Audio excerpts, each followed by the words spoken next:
Bom, agora vamos classificar as equações diferenciais ordinárias, tendo que na aula passada a gente teve uma breve introdução sobre elas. A gente vai falar agora de como classificá-las em seus diversos grupos. Eu vou começar com o mais chatinho deles, que são as equações diferenciais ordinárias. Elas podem ser ordinárias ou parciais, tá? Mas eu não vou falar sobre elas porque a gente não vai estudar as parciais ainda. Então, por enquanto, você meio que só precisa saber que existem as ordinárias. As parciais você vê no futuro. As equações diferenciais ordinárias linear e não linear. Deixa eu manter tudo a mesma tipo de letra aqui. Temos a linear e a não linear. Bom, a linear, ela segue um padrão, que seria o seguinte padrão. A0 de t, A0 de t, y de n, A1 de t, mais A1 de t, yn-1. Não é elevado, tá? Isso aqui é enésima derivada, ou seja, esse n pode ser tipo y 4 linhas, né? Ou a gente pode escrever assim também. Tá? Não é y elevado a quarta, é enésima derivada de y mais an de t, y elevado a 1. Isso aqui tem que ser igual a 1g de x. Essa é a cara de uma equação diferencial ordinária linear. E tem algumas restrições para isso ser verdade. Algumas restrições que são: você não pode ter o n, você não pode ter um número aqui elevado a o y elevado a 0, elevado a 2, 3, 4, tá? Você não pode ter o expoente y a 2. Isso aqui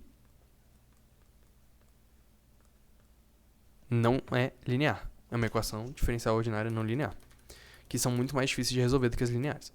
Outra requisito é que o termo independente, digamos assim, que acompanha a derivada de y, só pode depender do termo independente. Você não pode ter isso aqui. Não pode ter isso aqui. Também não pode ter isso aqui. Tá? Isso tudo torna a equação diferencial ordinária em não linear. Show? Beleza, vamos prosseguir. A gente sabe que é linear, não linear. Então, assim, seguindo esses requisitos que eu te falei, de não pode ter a função elevada a nada diferente de 1, não pode ter o termo independente, não pode ter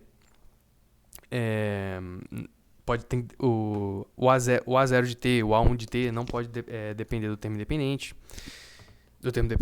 Seguindo isso, vai ser uma equação diferencial ordinária linear, não tem muito o que estressar sobre isso, é praticar mesmo, que vai ter uns casos chatinhos.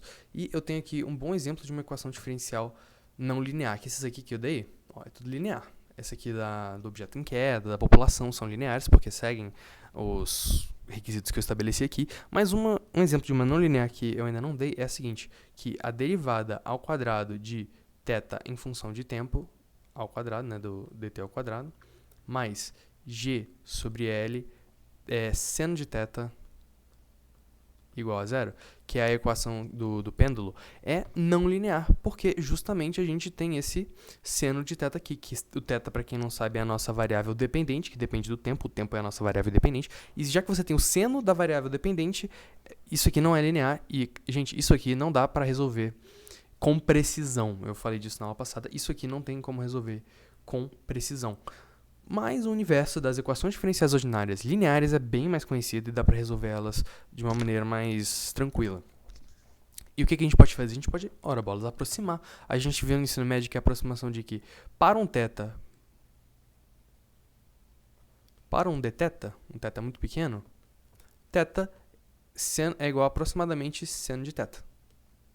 Ou seja, essa equação vira d quadrado θ, dt ao quadrado, mais g sobre L, vezes θ, que é igual a 0. Agora, isso sim é uma equação diferencial ordinária linear, que é infinitamente mais fácil de resolver. Isso aqui sim tem uma resposta exata, ou várias respostas exatas, como a gente vai ver, porque a gente não só vai classificar as EDOs, como a gente vai tentar resolver algumas de primeira ordem. Equação geral, particular, etc. A gente tem, como eu falei agora, primeira ordem, segunda ordem, terceira ordem, elas são mais tranquilas. de se classificar porque depende da derivada, né? Ou seja, se você tem a derivada segunda, que é o y duzinhas, ela é de segunda ordem. Segunda ordem. Enésima ordem. E assim vai, né? Então, as equações de enésima ordem, por exemplo, seguem o seguinte padrão.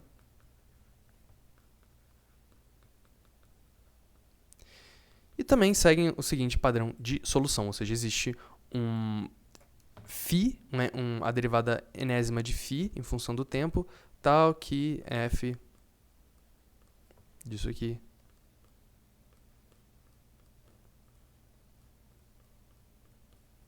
até φ de n-1 não é elevado, tá? Às vezes até eu confundo quando eu vou falar, mas é enésima menos 1 derivada de t, tá? E essa solução aqui existe. Mas não precisa se preocupar com isso, só saiba que se você tem até a derivada terceira, terceira ordem e assim por diante. Beleza. Tem as equações diferenciais ordinárias homogêneas e não homogêneas, mas essa aqui é bem trivial também. Você só tem que verificar se o termo independente tá com ou sem a variável dependente. Ou seja, por exemplo, isso aqui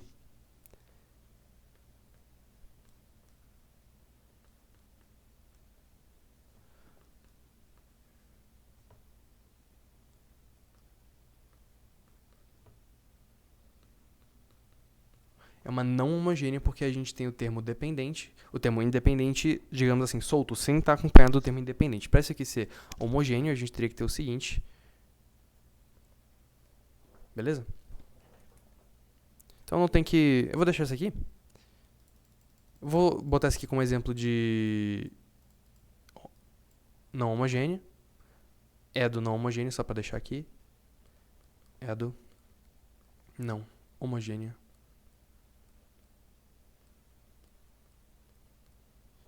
Eu não sei se é assim que se escreve homogênea, mas foda-se.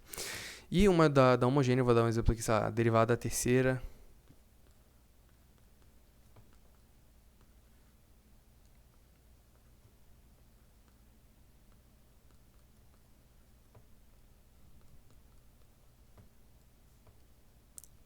Homogênea. É do homogênea. Beleza? Então aqui esses dois exemplos também é bem mais tranquilo, mas a classificação mais chatinha é linear, se ela é linear ou não, que você tem que verificar mais de um requisito, mas outras são bem de boas. E agora vamos resolver, né? Soluções. Essa aula eu acho que vai ser bem grande. Soluções para EDOs de primeira ordem. Não são tão simples assim. Não são tão simples quanto eu imaginei que seria por ser de primeira ordem. Tá. Deixa eu só ver quanto tempo já tem de aula. Acho que não muito. 8 minutos é bastante coisa, tá. EDO de primeira ordem, beleza. Eu vou dar aqui uma EDO genérica que os termos dependentes são constantes. Ou seja, a variável independente está acompanhada de termos constantes. Ou seja, dy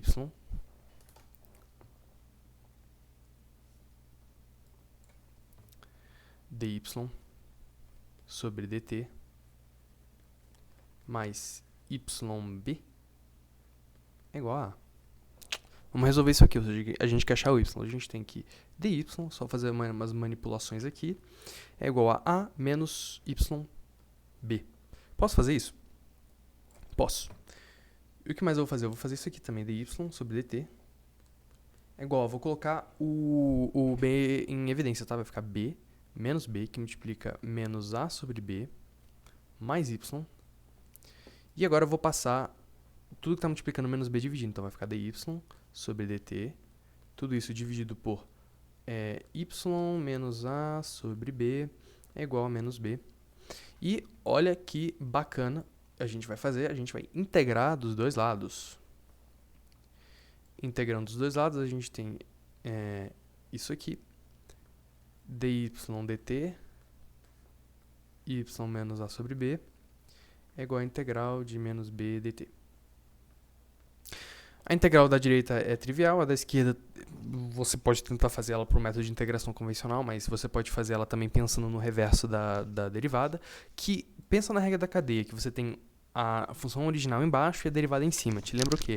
Uma função dentro do ln, né? Então vai ser exatamente isso. ln de y menos a sobre b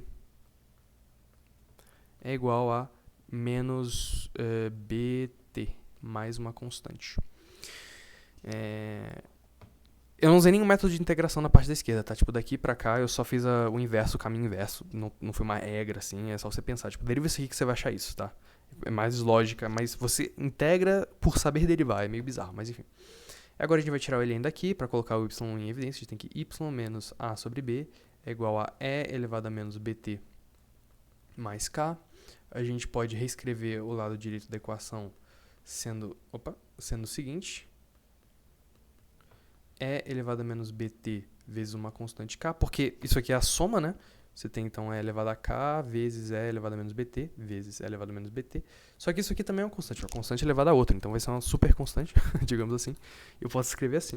E é só passar o menos a sobre b do outro lado somando.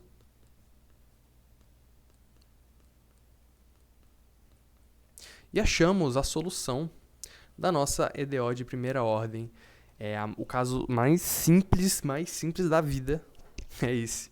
E ainda em EDO de primeira ordem vai ter um exemplo um pouco mais complicado que a gente vai fazer agora, tá? Se demorou só 3 minutos, o próximo vai ser mais complexo. Por quê? O que tem de especial no próximo? Ora, vamos para o próximo exemplo. O próximo exemplo é que se no caso de AB forem funções da variável independente. Por exemplo, dy dt mais yp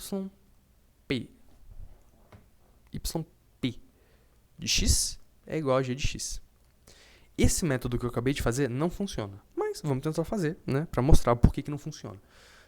Vou tentar isolar dy dt é igual a g de x menos y p de x. dy dt é igual a menos p de x, que multiplica menos g de x sobre p de x, mais y. E a gente passa o que está multiplicando menos p de x dividindo, vai ficar dy sobre dt sobre y menos g de x p de x é igual a menos p de x. E agora que vem o problema, porque o que a gente fazia antes, a gente integrava dos dois lados, a gente fazia integral de dy dt sobre y menos g de x p de x é igual a menos a integral de p de x dt. Perdão, né? Eu estou usando dy dt e eu estou usando x no outro. Enfim, vocês entenderam. É tudo t. Quando tem x aqui, ignora. Quando tem o t era para ser um x, tá? E aqui é dx. Perdão. E aí, aqui que tá o complicado. Por que não é tão simples fazer essa integral aqui? Porque essa aqui é a derivada do quociente e aqui você vai ter a primitiva de p. Não vai dar certo. Não é simples. Você tá com uma derivada cabulosa aqui. Então, isso aqui não funciona. Esse método, para esse tipo de EDO, não funciona. E a gente vai ver como fazer, porque tem sim como resolver. Como eu disse, as EDOs lineares são bem mais... Existem soluções. O universo delas é muito mais familiar para a raça humana do que as não lineares. E como essa é uma linear, dá para resolver e eu vou ensinar como agora. Vamos reescrevê-la aqui e começar do zero. Tá, então a gente tem que dy dt mais yp de x é igual a g de x. A gente vai encontrar um mi de x. Ai, Jesus. Vamos colocar t, vai. Porque eu tô botando x em um, t do outro. Vamos colocar aqui tudo t. Que eu tô confundindo. T. A gente vai encontrar um mi de t que a gente vai chamar, que vai ser uma função em função da variável independente, que a gente vai chamar de fator de integração. Que vai deixar a nossa integral mais fácil. Fator de integração. Integração.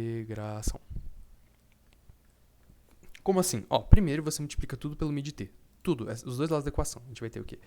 dy dt mi de t mais y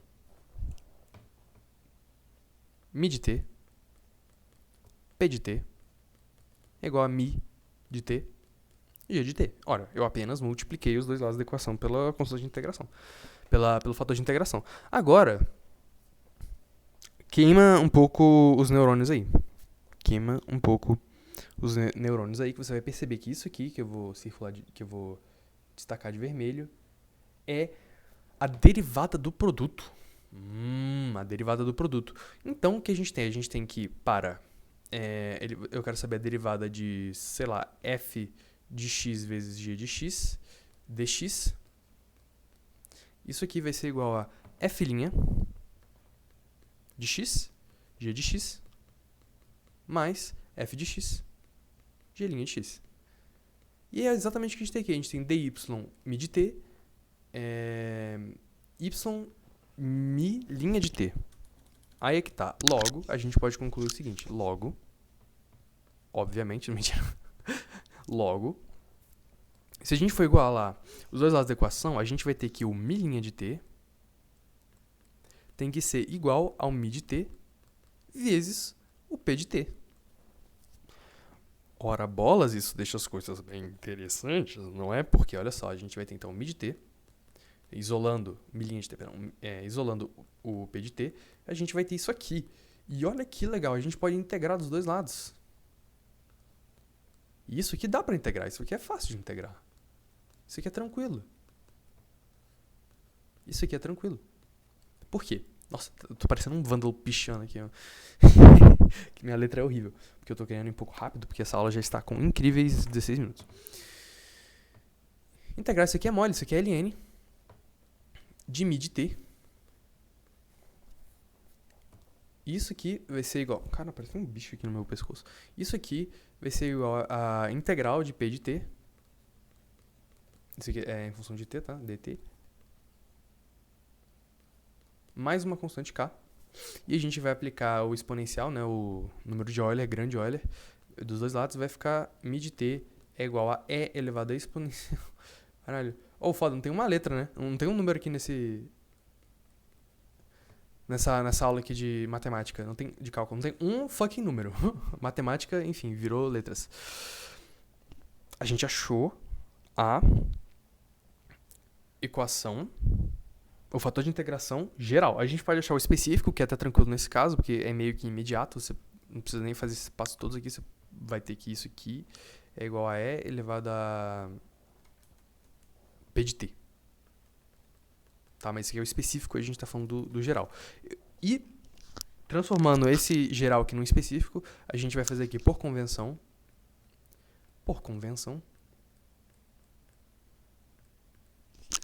Mi de t. A gente vai fazer o k igual a zero.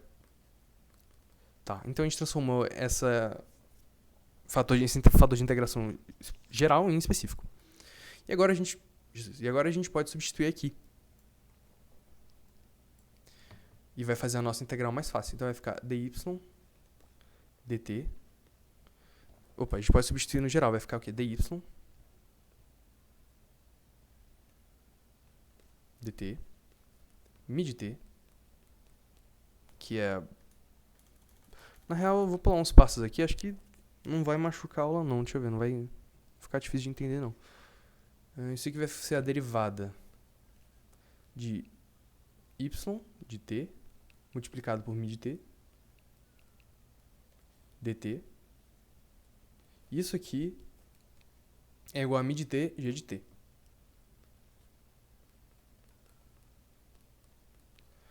E a gente vai integrar dos dois lados. Novamente. Qual é a integral da derivada? É ela mesma. Então vai ficar y de t, mi de t. Isso aqui vai ser uma integral que não tem muito o que a gente fazer. Mi de t, por enquanto, já que a gente está procurando a solução geral. Mais uma constante. E agora a gente vai isolar o y de t.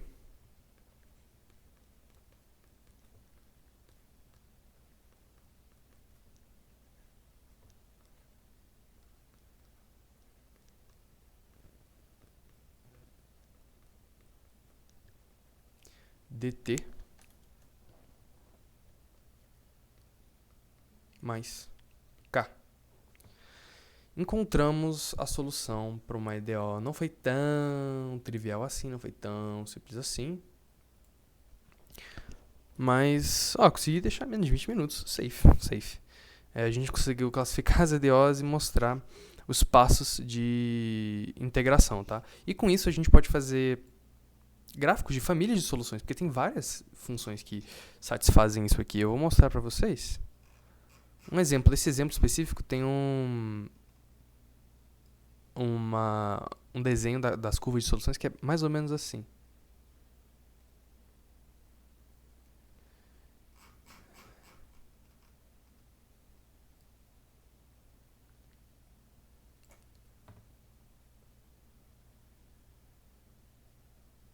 Tá? Mais ou menos assim.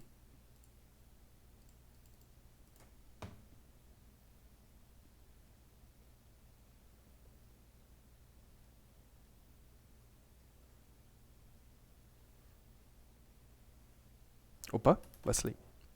Mais ou menos assim. E a gente tem... Você lembra do campo de direções? O campo de direções vai ser mais ou menos assim. Você vai pegar a taxa de variação de y, dependendo do valor de y, e vai dar uma coisa mais ou menos assim. E vocês veem que as funções começam de pontos diferentes, porque o k pode ser infinitos números, né? Infinitos pares ordenados. Quer dizer, ele pode dar infinitos pares ordenados e especificar um k, né? E se ele quiser uma solução específica, ele falar, considere que essa função passe no 0 e 1. Aí você substitui 0 e 1 nessa monstruosidade aí. E seja feliz, né? Tá? Isso aqui é como se fosse uma fórmula, mas essa fórmula nem sempre vai ser tão simples por causa disso aqui. Essa integral aqui, ela pode não ser simples. Você pode não conseguir fazer ela. Então é mais fácil fazer no passo a passo aqui. Que acaba saindo uma hora aí a solução, tá? Eu vou pausar aqui o vídeo rapidinho que eu quero ver se eu não esqueci de nada. Pera aí. Então é isso, pessoal. Não tem mais nada que eu tenha esquecido para essa aula. Agora é praticar, fazer exercício, classificar as EDOs em linear, não linear e achar a família de soluções aí para as EDOs lineares de primeira ordem, beleza? Muito obrigado pela atenção e até mais.